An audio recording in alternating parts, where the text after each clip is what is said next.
Baik, Assalamualaikum warahmatullahi wabarakatuh. Perkenalkan, nama saya Muhammad Samanul Muniri, Prodi Penyiaran semester 5. Di sini saya akan menjelaskan apa yang sudah diberikan atau dijelaskan oleh Ibu Winda selaku dosen pengajar ilmu kepelatihan dasar. Jadi di sini yang pertama ada dasar kepelatihan. Definisi latihan adalah proses melakukan gerakan secara berulang-ulang untuk meningkatkan kemampuan atau suatu usaha meningkatkan gerakan tubuh yang dilakukan secara berulang-ulang untuk menimbulkan otomatisasi dalam suatu latihan, kegiatan dan suatu proses untuk tujuan yang dicapai. Jadi di sini yang disebut dengan latihan adalah seseorang yang melakukan gerakan secara berulang-ulang untuk meningkatkan atau memahami suatu kemampuan seorang peserta didik, dan juga proses tujuannya untuk mencapai suatu kemampuan agar peserta didik itu bisa memahami. Lanjut, tujuan latihan. Yang pertama itu memperbaiki dan menyempurnakan strategi yang diperoleh dari taktik lawan. Jadi memperbaiki, nanti kalau kita contohnya kita bermain bola lalu kita kewalahan dalam menghalau serangan dari lawan, itu kita harus memperbaiki pertahanan kita atau menyempurnakan strategi agar lawan itu tidak bisa melewati pertahanan kita. Lanjut, meningkatkan kualitas latihan. Hal ini berhubungan dengan kekuatan dan kegiatan untuk berlatih, menjamin dan mempersiapkan tim secara optimal untuk mempertahankan keadaan kesehatan setiap atlet, untuk menahan pengetahuan para atlet secara teoritis tentang dasar-dasar fisiologi dan psikologi latihan. Terus, oleh siapa dan di mana latihan dilakukan? Latihan dilakukan sesuai program latihan dalam ruang ataupun di alam terbuka, atau juga disebut dengan outdoor, dengan fasilitas dan iklim yang mendukung. Jadi terserah mau latihan di tempat yang tertutup seperti di ruangan ataupun di tempat yang terbuka, bisa di lapangan ataupun di gor begitu. Terus olahraga harus dibetin, yaitu baik, sedini, baik, benar, terukur dan teratur. 2 itu prinsip latihan. Di mana di sini ada partisipasi aktif. Apa saja di dalam partisipasi aktif? Yaitu kesungguhan dan aktif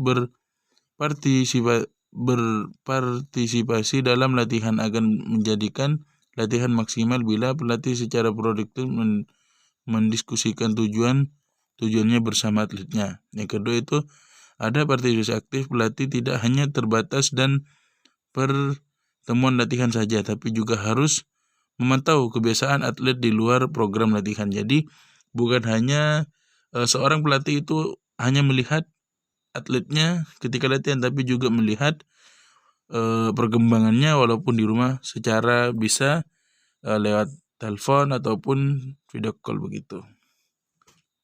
Terus lanjut, itu yang kedua ada B, pengembangan yang menyeluruh.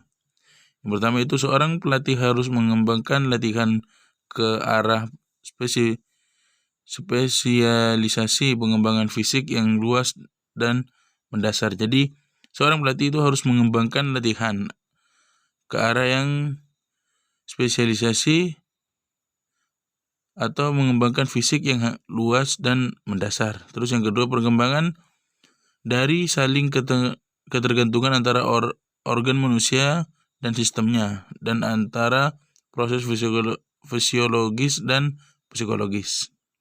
Terus C, spesialisasi, latihan khusus untuk satu cabang olahraga atau pertandingan mengarah pada perubahan-perubahan. Terus yang kedua ada spesialisasi harus dengan 2 sifat, yaitu dari latihan olahraga yang khusus dan latihan dipakai untuk mengembangkan biomotorik. Terus selanjutnya itu ada prinsip-prinsip spesialisasi di atas harus benar-benar mengerti dipakai dalam latihan untuk anak-anak serta remaja di mana pengembangan yang menyeluruh harus mendasari semua pengembangan ke arah spesialisasi. Terus lanjut D, individualisasi, suatu kebutuhan yang utama, suatu bentuk latihan yang berbeda untuk setiap atlet. Selanjutnya itu ada kemampuan dan usaha yang dilakukan setiap individu tergantung pada faktor, di mana faktor-faktornya itu ada 6. Yang pertama itu ada secara biologis dan kronologis. Terus yang kedua pengalaman, yang ketiga status kesehatan, yang keempat beban latihan, kecepatan dan pemulihan. Terus yang kelima postur tubuh dan sistem saraf, dan yang terakhir ada jenis kelamin. Terus E, variasi latihan.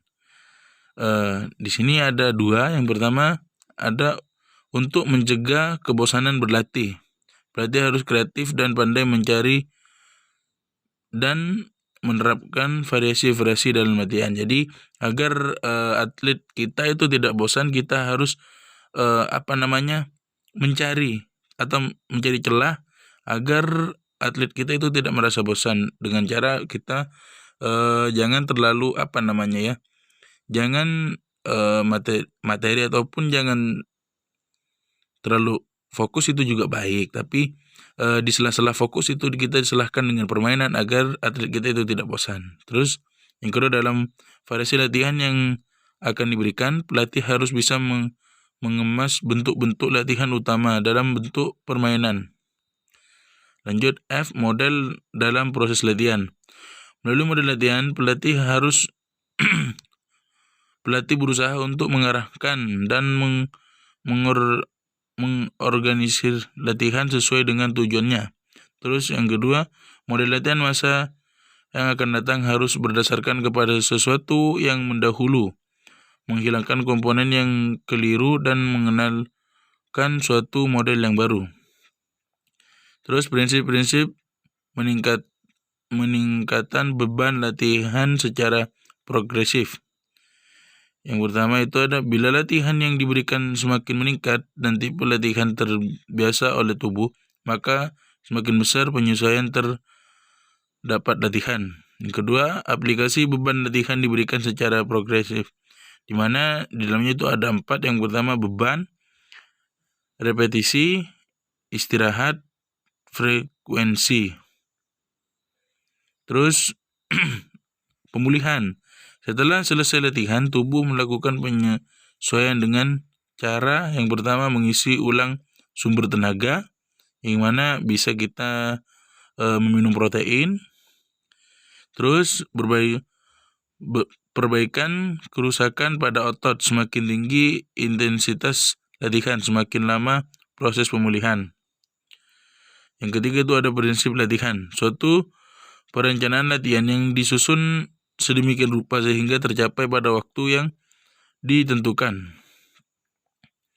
Periode persiapan umum, kondisi fisik dan teknik. Persiapan khusus, taktik atau strategi dan mental. B itu ada periode pertandingan, pra-pertandingan, pertandingan utama. Yang C, periode pemulihan. Terus volume latihan, ukuran yang menunjukkan jumlah atau kuantitas sederajat besarnya untuk rangsangan dan dapat ditujukan dengan jumlah repetisi seri atau set dan panjang jarak yang ditempuh. Dalam volume latihan ini menyangkut repetisi dan set. Pengertian repetisi menurut Suharno, yaitu repetisi adalah ulangan gerakan berapa kali atlet harus melakukan gerakan setiap giliran. Terus berlanjut cara menghitung DN, di mana cara menghitung DN itu radial pulse rate, daerah pergelangan tangan sebelah luar, terus sentuh daerah leher di bawah telinga dan rahang. Komponen latihan adalah faktor-faktor yang berpengaruh terhadap kualitas mutu suatu latihan dan merupakan kunci keberhasilan dalam menyusun program dan menentukan beberapa latihan, di mana itu ada intensitas, volume, recovery, interval, repetisi, set, seri, durasi, densitas, irama, frekuensi, sesi atau unit. Terus hakikat pelatih, instruktur, pengajar, teacher guru, motivator, disciplinarian, manager, friend, student. Terus karakter pelatih, sisi negatif, instruksi atau perintah wajib dipatuhi, kurang acuh terhadap hubungan yang akrab, tugas sesuai dengan jodis individu atau tim, hukuman bagi atlet yang melanggar. Sisi positif, target terpenuhi, disiplin yang tinggi, wibawa yang tinggi di hadapan atlet. Terus the teacher,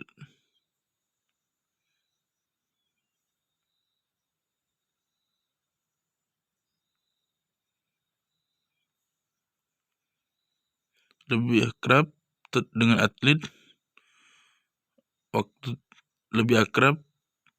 atlet waktu tertentu, demokratis dalam penyusunan program latihan, menerima saran dan kritikan, menjadi orang tua bagi atlet.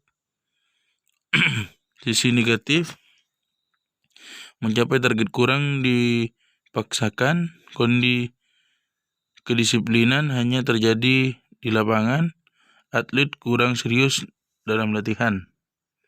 Terus juga sisi positifnya, tidak ada batas antara pelatih dan atlet. Atlet menjadi senang sendiri. Program latihan berdasarkan hasil pemikiran bersama dan kiranya dianggap saling menguntungkan. Keakraban yang luar biasa. Sisi negatif, pelatih kurang berwibawa di mata atlet, tingkat kedisiplinan rendah, target yang kurang bisa dipertanggungjawabkan. Terus sisi babysitter, sisi positif, atlet merasa senang, program latihan sesuai kebutuhan atlet, waktu latihan yang fleksibel, tidak ada target yang jelas. Sisi negatif, tidak adanya disiplin waktu, atlet layaknya tuan dan pelatih adalah pengasuh, program latihan tidak jelas, tidak ada kedisiplinan. Terus yang terakhir, pada tindak peranan serius dalam memberikan contoh profil. Ya, mungkin itu saja yang dapat saya sampaikan, kurang lebihnya mohon maaf. Wassalamualaikum warahmatullahi wabarakatuh.